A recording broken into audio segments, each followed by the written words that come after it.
Okay, assalamu alaikum warahmatullahi wabarakatuh. Sinin jedhu Dr. Abduseen keessanii har'a haajaa cimtuudhaaf isin bira dhufan jechuudha. Haajaan cimtuun kun maal inni yoo jettan akkasin nu gargaartanii ofii keessaniifis bohaartan of jechuudha.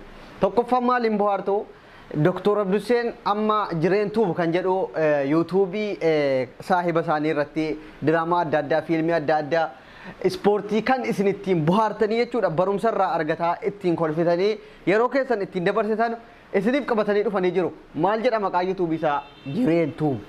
Kun barreessuudhaafis nama hin dhibu, nama rakkisu. Jireen yoo jettaniyyuu isiniif fida. Profaayilii keenyas achirra jira jireentuuf jettanii seentanii subscribe gootu. Mee jedhaa gitee tokko subscribe jedhame hin dandeessan jechuudha. Inni ulfaata. Subscribe jechuun nama akka Dr. Abdusee qofittiitu jechuu danda'a.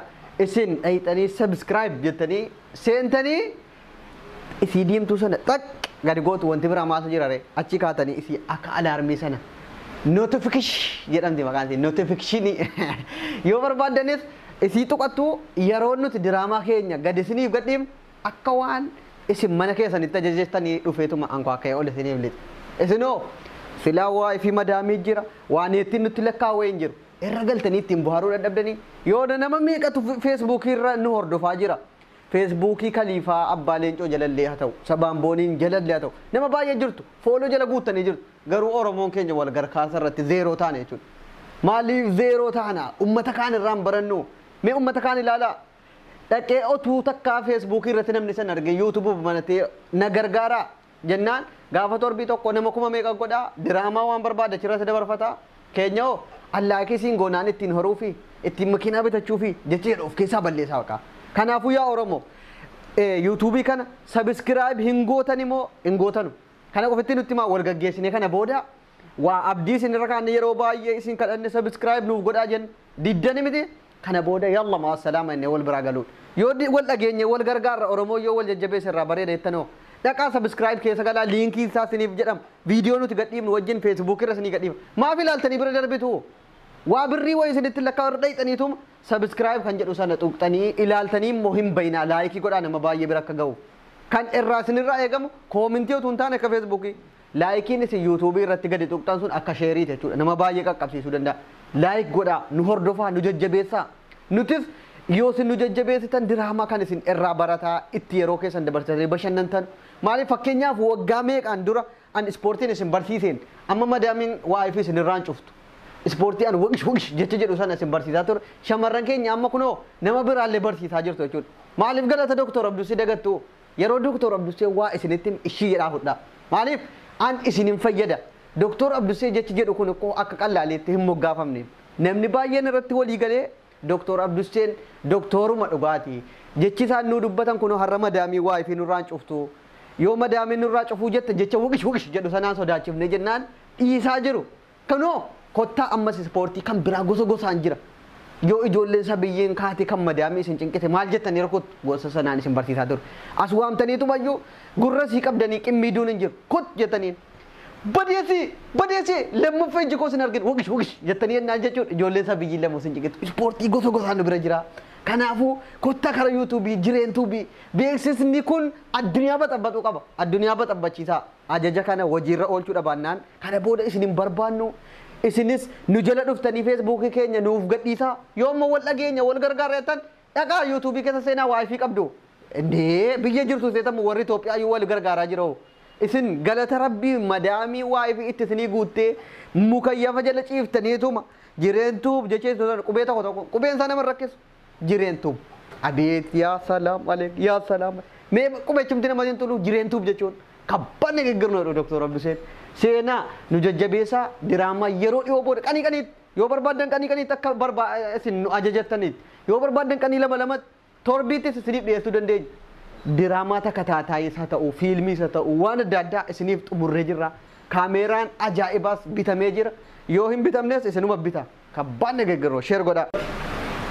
Okay, assalamu alaikum warahmatullahi wabarakatuh. Sinin jedhu Dr. Abduseen keessanii har'a haajaa cimtuudhaaf isin bira dhufan jechuudha. Haajaan cimtuun kun maal inni yoo jettan akkasin nu gargaartanii ofii keessaniifis bohaartan of jechuudha.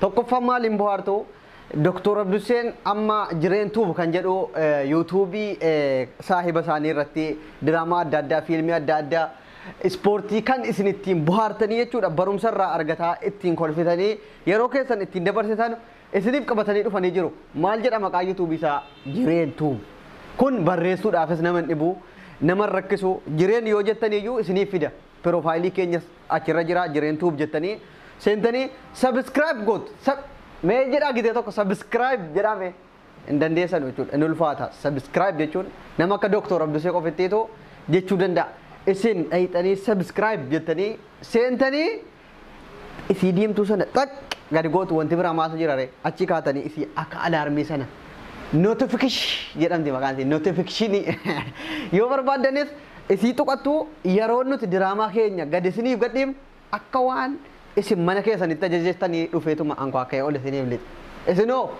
silaa waa fi madaamii jira waan ittiin nutti lakkaawwee hin jiru irra galtanii ittiin bohaaruu dadhabdanii yoo nama meeqatu feesbuukii irra nu hordofaa jira feesbuukii kaliifaa abbaa leencoo jalallee haa ta'u sabaambooniin jalallee haa ta'u nama baay'ee jirtu fooloo jala guuttanii jirtu garuu oromoon keenya wal garkaasa irratti zeeroo taane jechuudha maaliif zeeroo taana ummata kaan irraan barannu mee ummata kaan ilaalaa dhaqee otuu takkaa feesbuukii irratti namni san arge yuutuubuuf manatee na gargaara jennaan gaafa torbii tokko nama kuma meeqa godhaa diraamaa waan barbaada achirratti dabarfata keenyoo allaakisiin goonaan ittiin horuu fi ittiin makiinaa bitachuu fi jecha jedhu of keessaa balleessaa baqa kanaafuu yaa oromoo yuutuubii kana sabskiraayib hin gootan immoo hin gootanu kana qofitti nutti maa wal gaggeessine kana booda waa abdii isin irra kaanne yeroo baay'ee isin kadhanne sabskiraayib nuuf godhaa jenna diddani miti kana booda yalla ma salaama inni wal biraa galuudha yoo wal dhageenye wal gargaarra oromoo yoo wal jajjabeessa irraa bareeda jettanoo dhaqaa subscribe keessa galaa liinkii isaa isiniif jedhama viidiyoo nuti gadhiifnu wajjin feesbuuk irra isinii gadhiifna maaf ilaaltanii bira darbitu